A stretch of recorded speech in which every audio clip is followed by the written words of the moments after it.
In high school physics, we learn that for every action, there is an equal and opposite reaction.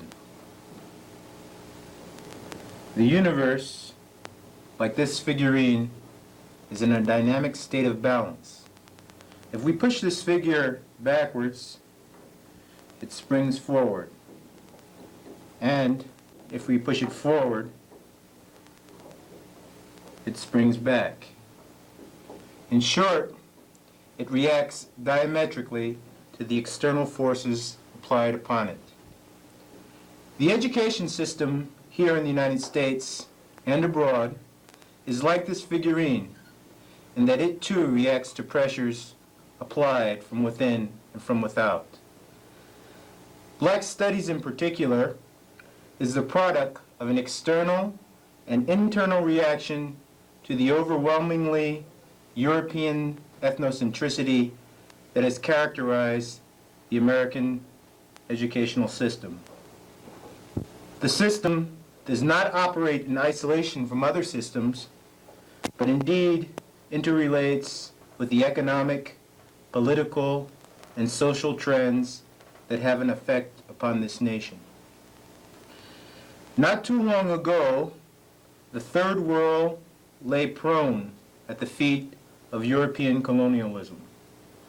While still oppressed, the Third World is showing signs of increased virility, vitality, and independence.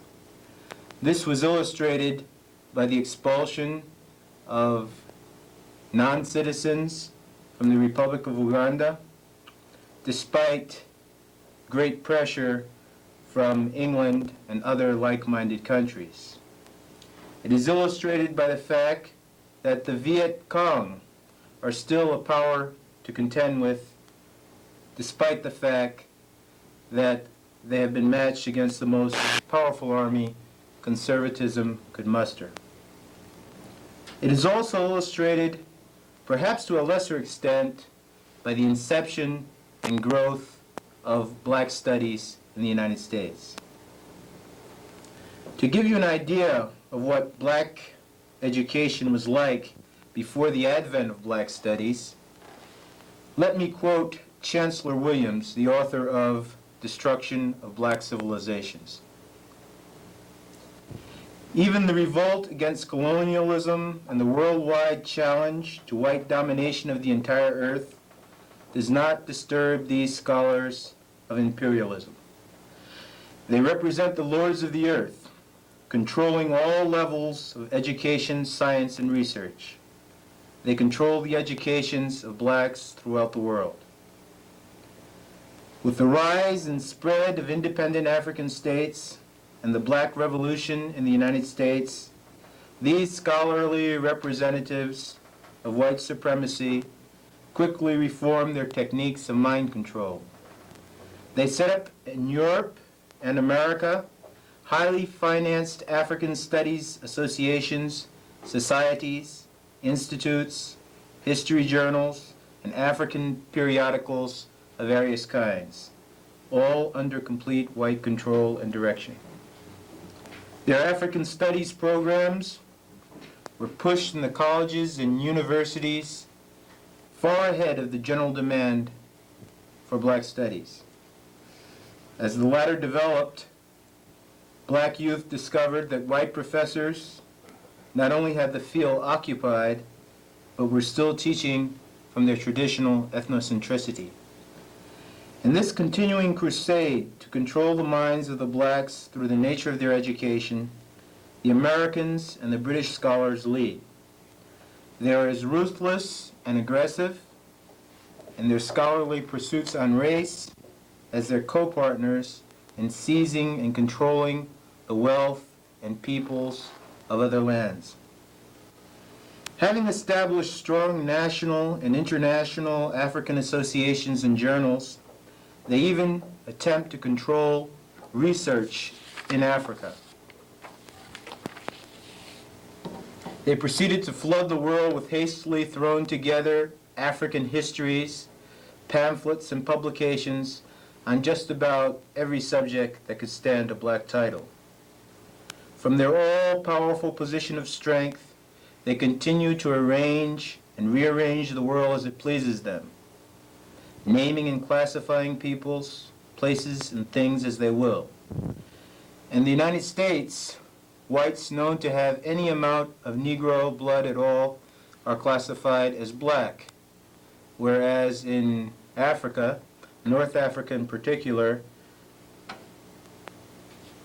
blacks with even the slightest amount of European blood are classified as Caucasian. This theme was rigorously applied in the history of Egypt. For example, when even unmixed black pharaohs became white, and the original black population was never referred to as Egyptians at all. Blotting the blacks out of history included replacing African names of persons, places, and things with Arabic and European names. One wave of the master's magic wand, and black Hamites and even Cushites, like their early Egyptian brothers, are no longer Africans. A few years back in Cheney, Washington, interested students, faculty, and others urged Eastern Washington State College to do something to meet the needs of its ethnic minorities, who, though realizing the social and economic benefits of a college education, were tired of being spoon-fed European culture, and who desired to learn more about life as it related to them. This was the ethnic offshoot of the cry for relevancy uttered by so many white students of the turbulent 60s. It has been an uphill struggle ever since. In 1972, Black Studies hired its first full-time administrator, and in 1973, it hired its first full-time professor. The college now offers 25 courses, 115 credits. Only a few years back, Dr. Miner taught the only black course at the college. Despite efforts to contain its expansion, Black Studies has been steadily progressing. We, however, must be aware of two perennial dangers.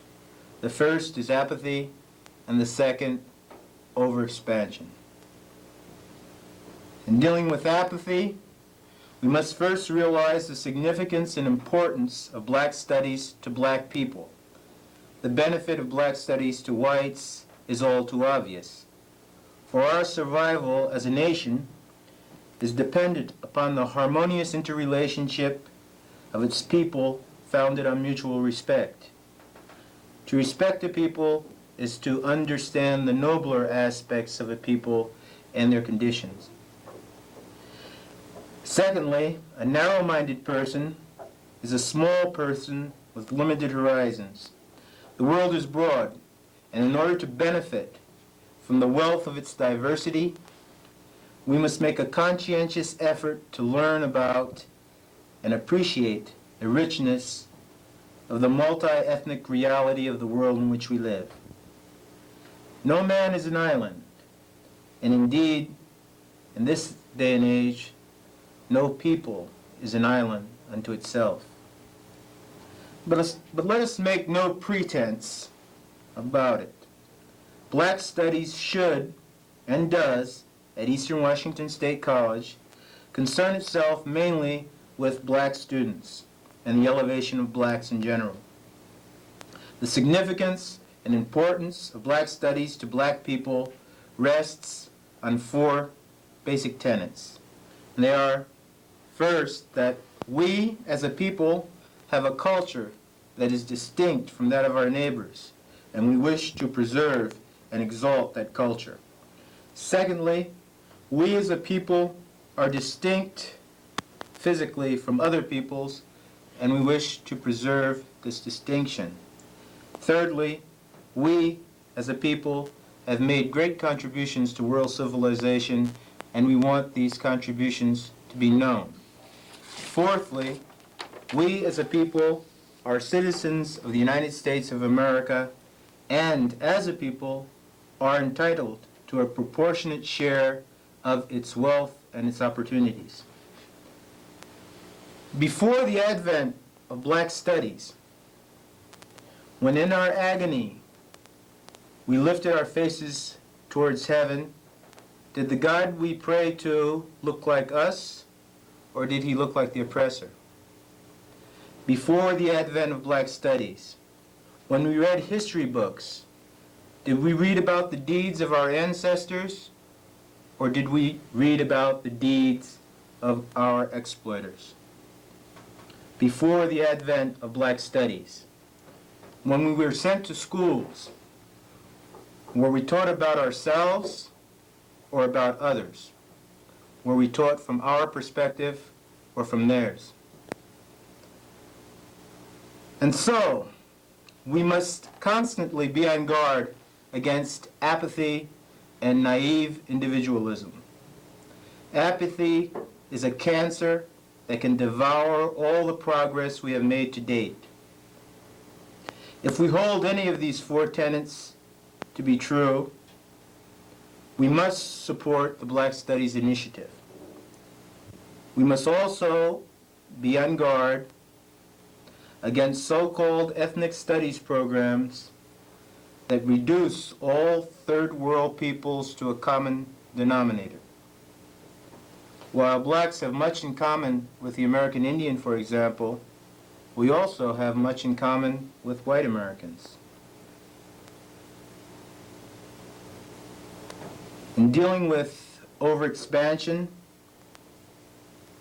I must admit that we have been accused by well-meaning students here at Eastern Washington State College of moving too slow. I want to say here that we have been moving as rapidly as feasible. As the lyrics of a popular tune of the 50s puts it, it may take a little bit longer, but the web we weave will be stronger. One step at a time, boy. Just one step at a time. We're now offering 25 courses. We need your support to survive. Black Studies was originally designed with the interests of black students at heart. In order to expand and prosper, however, Black Studies must make an effort to induce white students to take black-oriented courses. Neither blacks nor whites are an island unto themselves. We must both, as peoples, recognize the worth of each other, both to each other and to ourselves. Everyone has something to bring to the ball game. We must all be made aware of what that something is. The lives of both blacks and whites will be the richer for it. Thank you.